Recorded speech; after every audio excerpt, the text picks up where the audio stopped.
Disproving Noah's flood.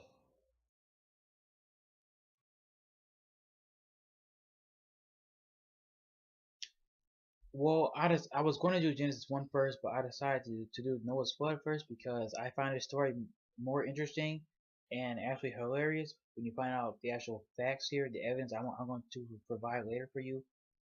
So I will do Genesis 1 next for sure, I hope. And here we go.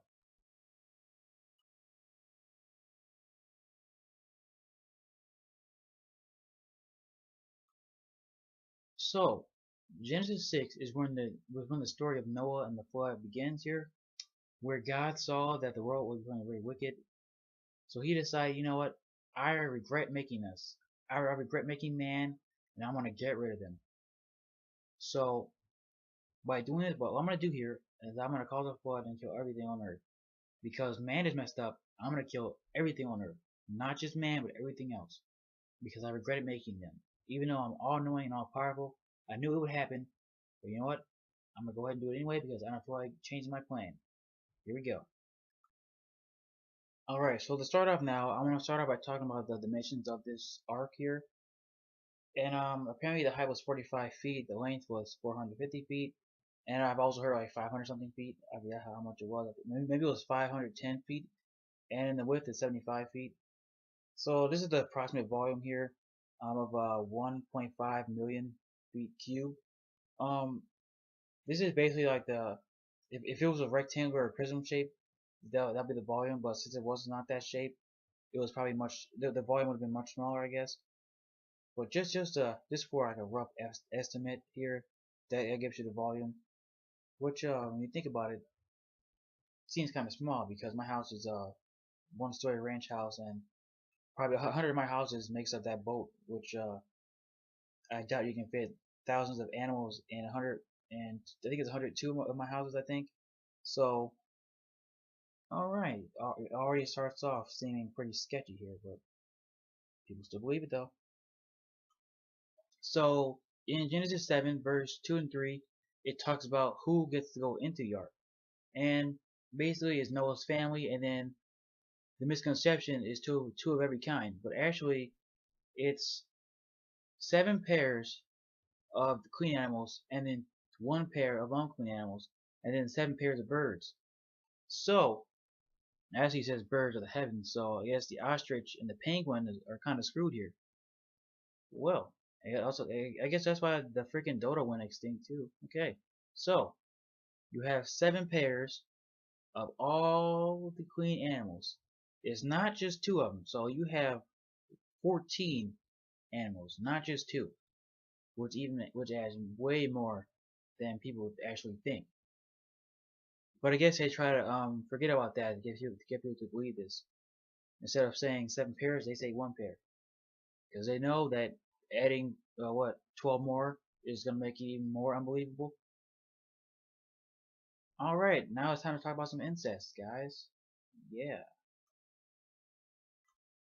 So basically what I have here is what happens when you have incest here, because when two people have very similar genes and they interbreed, you get a higher chance of having a child born with deformations and disabilities.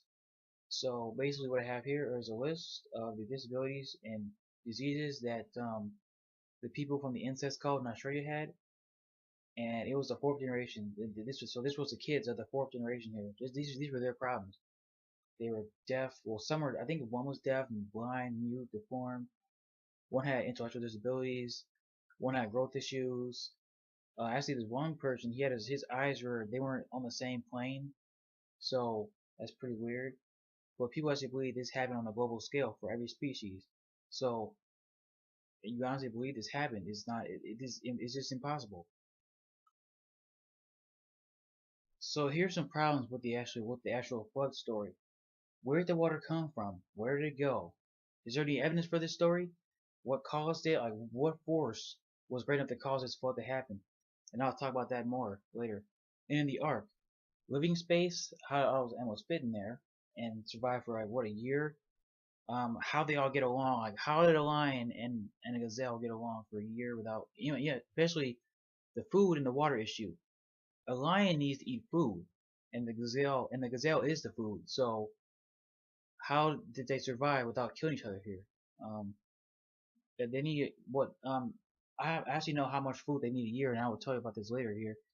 So, and where they go to relieve themselves, and then what happened after the flood was over? So now, how do you get back home? The incest problem I talked about already. And what do you eat when everything's already dead and decomposed and covered in water? Especially the herbivores. All the plants are gone. Um, let's see, the plants are gone. Food is gone. So what are you gonna eat now? And then actually, I don't think the Bible even talks about them getting home. It kind of just skips it, I guess. So I tried to find it. I couldn't find it though. So very interesting how they didn't even talk about it. So they probably they didn't know what to do. So first, I'm gonna tell you how many animals would have been on the ark, perhaps. And let's see here. 50,000 animals, 2 million insects, 8 people. But the insects part, I'm pretty sure people will probably not even talk about here because they don't breathe through their nostrils. But if you don't put them on the ark, they're dead. So I don't care what the Bible says. If the flood actually happened and people had to get on the ark, animals, bugs had to come too. And insects are actually animals anyway because that's right, they're animals. Look it up. So they have to be on the ark too, or else we're going to go extinct. Now, 50,000 animals on one boat. Cool story, bro. I doubt it ever happened. And then they try to make it work by denying evolution, but saying you had two of every kind. So you have, let's see, you have two.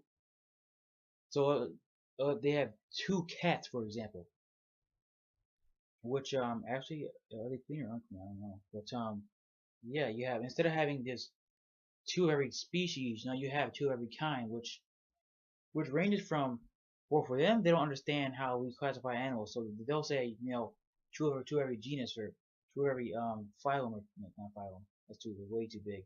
Two of every family or something, instead of saying it species. But you still have a problem here because you also don't believe in evolution though. So how did you get from two of a family to all the genuses and species now? So you have 14 giraffes, which is 332,000 pounds of food. 2 elephants, which is 365,000 pounds of food. 14 bison, 204,000 pounds of food. 2 hippos, 64,000 pounds of food. 2 lions, 16,000 pounds of food. 2 rhinos, 73,000 pounds of food. Now explain to me how you actually manage to have all these animals, prey and predators, in one small kind of boat. You expect 2 lions to get along with 2 gazelle for a whole year? I doubt it. Those gazelle will be dead in the first day, probably. Especially since you have nothing to do but sit there in the ark and just sit there because you don't have a lot of room. You can't do anything. You can't go anywhere. So because they're gonna be pretty bored here, and they'll probably be killing things. They're bored. What do you want them to do? So what is the source of this water, you may ask? Well, the Bible has the answer.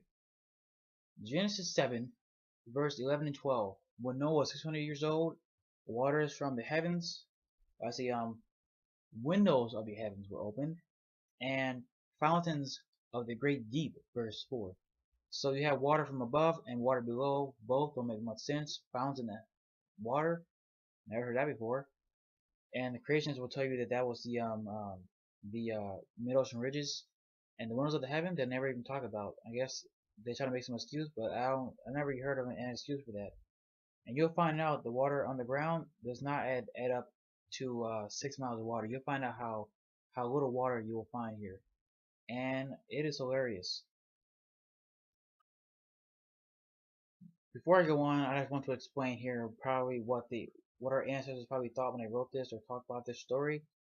They still believed in a flat Earth. They didn't know much about the universe, so they thought the stars and the sun and the moon were all in the sky. They thought water was above the heavens here. I guess because the sky is blue, it must be water, right?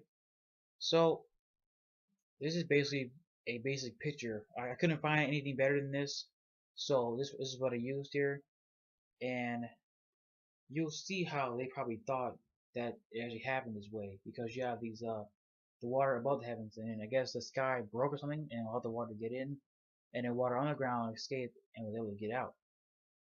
But I don't really get how they believe it, because if they thought that you fall off the world, if you go to the edge, you fall off. If it rained continuously, how would a flood actually happen if the water falls off? You know what I'm saying here? If the water falls off, how does it flood? See, because what we know now is that it's round and it's gravity here, so that's what holds it to the ground. Doesn't If it rolled off, it wouldn't flood.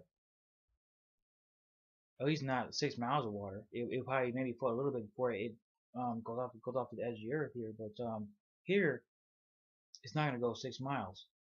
In this picture, you wouldn't have 6 miles of water, and even in real life, you wouldn't have six miles of water. And I'm going to explain here why not. Next. So the big question now is, was it possible? Was the flood story actually possible? I want you to conclude on your own if it actually happened, given the evidence provided here. Next. See, the reason why I use groundwater is because the water on the earth is already provided for us. It's already on the ground. So you need a new source of water to add 6 more miles of water. Because Genesis 7, verse 20, it says the water prevailed above the heavens by 15 cubits, which is 1.5 feet per cubit, which makes it 51 more feet of water than Mount Everest. So you have Mount Everest, which is 29,029 feet, and now you have 15 more cubits, which is 29,051 feet now in total. So you need water to add up to that. Given the water available to the earth, which is 1.1736 times 10 to the 20 gallons, I'm not so sure now, because the water needed is 1.11798 times 10 to the 21 gallons. So the earth provides only 10.5% of the water needed to flood the world. So to put the water in terms of Lake Superior to make it easier, this makes it easier to calculate how much water is needed and how much water is actually available and how deep it's going to be.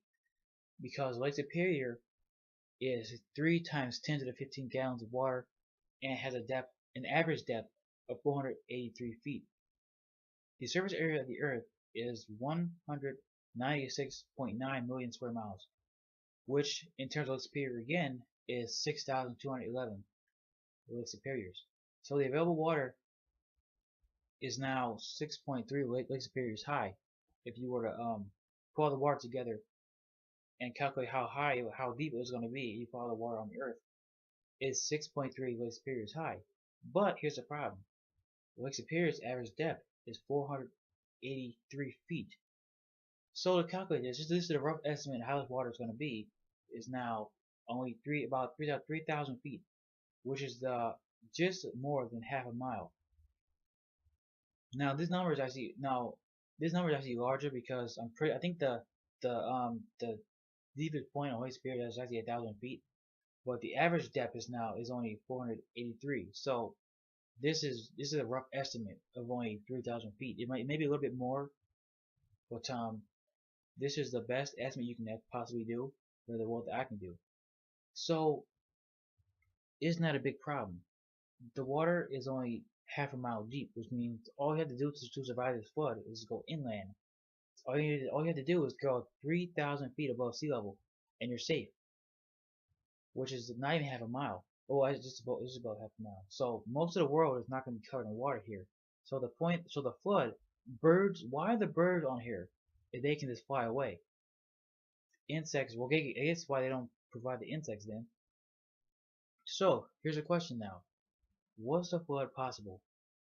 My answer is nope. Sorry. This has been the Atheist Factor. Thank you for watching. Please subscribe and like this video for more videos later.